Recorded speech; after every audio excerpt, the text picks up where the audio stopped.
உந்தன் அன்பினாலும் நீல மகளம் உயரம் அரிய கிருபை எனக்கு வேண்டும் வேண்டும்.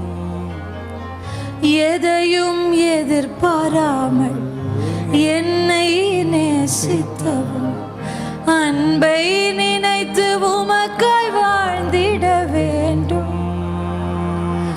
இன்னும் உம்மில் அன்பு கூர்ந்திட வேண்டும். இன்னும் இன்னும் அதிகமாய் உந்தன் அருகிலே வந்து உந்தன் மார்பிலே நான் சாய்ந்து வேற ஒன்று எனக்கு வேண்டாம்ப்பா. இன்னும் இன்னும் அதிகமாய் ஷதரபதரகபுதே உந்தன் மார்பிலே நான் சாய்ந்திட. அக்கினியும் கர்த்தர் உங்க இருதயத்துல இன்றைக்கு ஒரு நேச வைராக்கியத்தை பற்றி எறிய செய்யட்டும்.